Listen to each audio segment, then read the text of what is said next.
Prime minister Shahbaz शरीफ का एक visit दोहा का हुआ और वो रीज़न उसकी थी कि इसराइल ने अटैक किया था, कतर पे एयर स्ट्राइक्स थी उसकी, और पाकिस्तान ने अपनी सॉलिडारिटी के लिए और कंडेम करने के लिए इसराइल की स्ट्राइक को प्राइम मिनिस्टर शहबाज शरीफ ने खुद विजिट किया। अब जब उन्होंने विजिट किया तो इसमें एक तरह से इंडिया के अंदर शोर मच गया।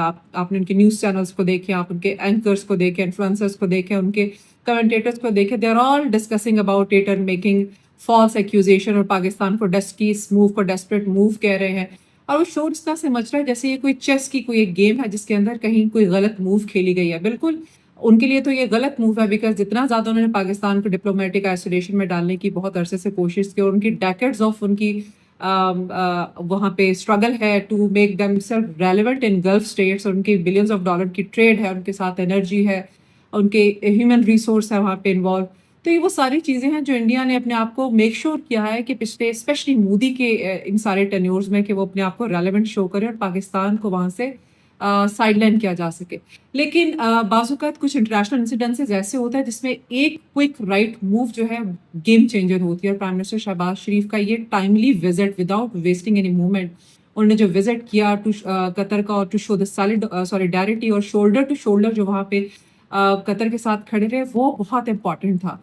अब ये इंडिया के लिए एक रेड फ्लैग है। इंडिया को उसमें क्या प्रॉब्लम है, हम इसी को भी डिस्कस करेंगे। देखिए इंडिया जो है उसकी 10 बिलियन एनुअली डॉलर की ट्रेड है उनकी कतर के साथ। सिक्योरिटी और एनर्जी के टाइज हैं उन्होंने डील किए। इसी तरह मोदी साहब जो उन्होंने पिछले 5 सालों में 2 विजिट किए हैं कतर के, just to strengthen these ties.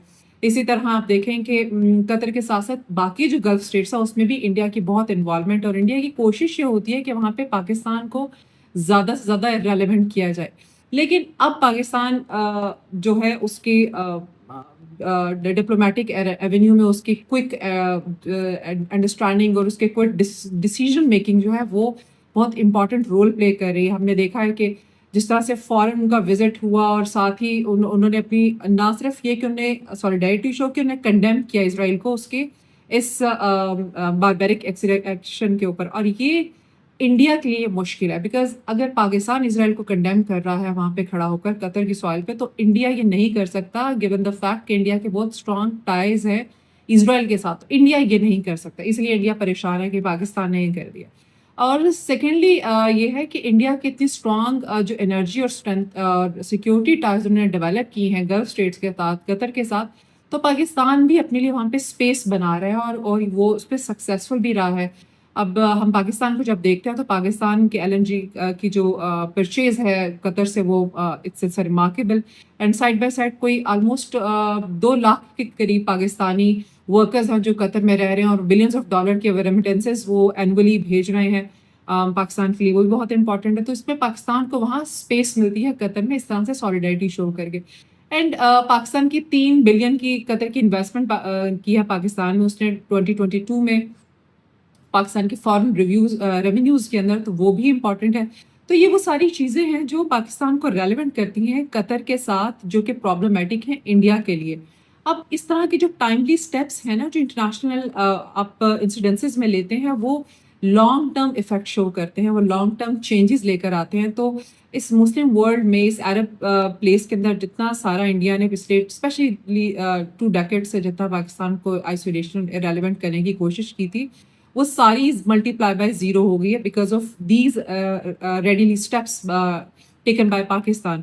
और इसीलिए आपको बहुत ज़्यादा शोर नज़र आता है इंडियन मीडिया के ऊपर, जिस तरह से फॉल्स क्लेम्स करते हैं, पुरानी विजुअल्स चलाते हैं, UN के पुराने डिप्लोमेट्स की स्टेटमेंट्स चला रहे हैं जिसमें पाकिस्तान को कहीं ना कहीं क्रिटिसाइज़ किया गया है, या पाकिस्तान की एक सो कॉल्ड इंटरनेशनल आइसोलेशन को वो प्रोजेक्ट किया गया है। तो ये सारी वो विजुअल्स हैं जिसको चलाकर इंडिया जो है वो एक रॉन्ग नैरेटिव प्रोजेक्ट कर रहा है, और बट रियलिटी से कम्प्लीटली डिफरेंट है। पाकिस्तान के हर बढ़ता हुआ ग्रेजुअल स्टेप्स बहुत टाइमली है, और वो पाकिस्तान का जो फॉरेन पॉलिसी में जो पाकिस्तान का जो कद है ना वो उसको और भी ज़्यादा बड़ा कर रहा है, और ये रेड फ्लैग है इंडिया के लिए और उसकी इंटरनेशनल एरेना में एक स्ट्रॉन्ग एग्जिस्टेंस के लिए। इसी तरह गल्फ स्टेट्स में पाकिस्तान की प्रेजेंस इसलिए भी बहुत डेंजरस है क्योंकि पाकिस्तान को इकोनॉमिक ब्रीदिंग स्पेस भी मिलती है। ये तो हम जानते हैं कि ऑयल रिजर्व्स की बात हो, या फाइनेंशियल क्लाउड की बात हो, या स्विंग वोट्स की बात हो इन यूनाइटेड नेशंस और OIC, تو بہت ضرورت پڑتی ہے ان گلف اسٹیٹس کی سپورٹ کی. تو انڈیا کو پریشانی یہ ہو رہی ہے کہ اگر پاکستان اس طرح کے اسٹرانگ اسٹیپس شو کرتا ہے اور سولیڈائٹی شو کرتا ہے گلف اسٹیٹس کے ساتھ اور قطر کے ساتھ, تو اس کا مطلب یہ ہے کہ انڈیا کے اوپر بھی ایک مورل پریشر آئے گا کہ وہ بھی اسرائیل کو کنڈیم کرے, جو کہ انڈیا نہیں کر سکتا, فرینڈ ہے وہ اسرائیل کا. سملرلی پاکستان کو جو اکنامک بریدنگ اسپیس ملے گی, جو پاکستان کے اکنامک ڈیولپمنٹ کے لیے بہت امپورٹنٹ ہے, تو یہ بیئریبل نہیں ہے انڈیا کے لیے. اینڈ اندر امپورٹنٹ فیکٹر اس کہ پاکستان کا اپنا جو کشمیر کا کرائسس ہے اور سملر پیٹرن کے اوپر, جیسا سے غزہ میں اسرائیل کی بروٹیلٹی چل رہی ہے, تو وہی بروٹیلٹی سملر پیٹرن کے اوپر انڈیا کر رہا ہے کشمیر میں. تو آج اگر غزہ کو سپورٹ کرتا ہے پاکستان, تو کل کو یہی گلف اسٹیٹس پاکستان کو سپورٹ کریں گے کشمیر کاز کے اوپر, جو کہ بہت ہی زیادہ تھریٹننگ ہے انڈیا کے لیے. And this is the reason کہ وہ یہ نہیں چاہتا ہے کہ مسلم اسٹیٹس کی سالیڈیرٹی, ان کی سپورٹ اور ان کی کشمیر کاز کے اوپر ان کی سمپتیز پاکستان گین کرے. And that is the reason کہ وہ آپ کو بہت سارے ویژولز نظر آتے ہیں, بہت ساری فالس کلیمز اور شور مچاتے ہوئے انڈین کمنٹیٹرز نظر آتے ہیں, بیکاز ان کو نظر آ رہا ہے کہ انڈین فارن پالیسی جو ہے وہ it's going to hit badly, and اس میں کوئی آؤٹ کم ایسا پازیٹیو نہیں نکلے گا. I would really like to know your opinion about it. آپ کے اس کے بارے میں کیا رائے ہے؟ کامنٹ سیکشن میں کامنٹ ضرور کریں. Like this video and subscribe the channel. This is Dr. Gulya Aisha Bhatti, and in another video we are going to decode another news. Thank you.